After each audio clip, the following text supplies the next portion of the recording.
ce quartier, on me dit qu'il y a un quartier de prostituées. Mais j'aimerais vous dire, il y a 2 catégories de prostituées. Il y a une catégorie qui savent le pourquoi elles se prostituent. Parfois, elles se prostituent parce qu'il y a un ange derrière elles. Elles savent qu'elles servent un ange.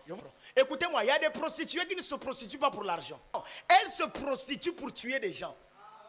Elles gagnent les âmes. Ce que tu lui déposes, ça reste. Donc, elle te prend. Il y a une autre catégorie de prostituées. Elle se prostitue, mais elle ne veut pas ça. La Samaritaine, c'était une chrétienne.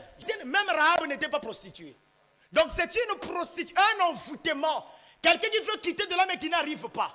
C'est pourquoi la Samaritaine connaissait la parole, plus que beaucoup de gens. On savait au sujet du Messie.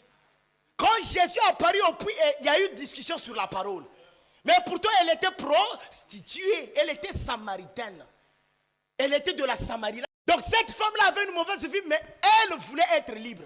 Même le voleur à la croix. Le problème, c'est qu'il n'avait pas rencontré un bon pasteur. Je vous montre les gens. C'était quelqu'un de bien.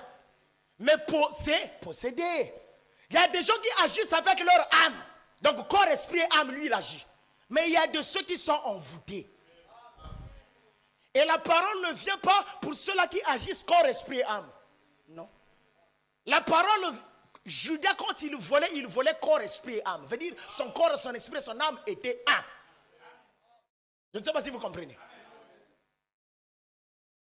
C'était différent de Pierre. Pierre pouvait avoir des esprits ancestrales. Un esprit de colère. Vous comprenez? Mais la colère de Satan, ce n'est pas un esprit qu'on va chasser, non? Il y a des gens qu'on ne peut pas délivrer. Vous ne pouvez jamais les délivrer. Donc, on n'est pas ici pour délivrer Satan. Non. Non. Je pense que vous comprenez. On n'est pas ici pour délivrer Satan. On est ici pour appeler les enfants de Dieu qui vivent une vie qui n'est pas leur vie. Donc, l'église est ouverte pour les citoyens du ciel qui sont perdus. Est-ce que vous êtes là avec moi? Qui n'ont plus de repères. C'est vous qu'on est venu appeler.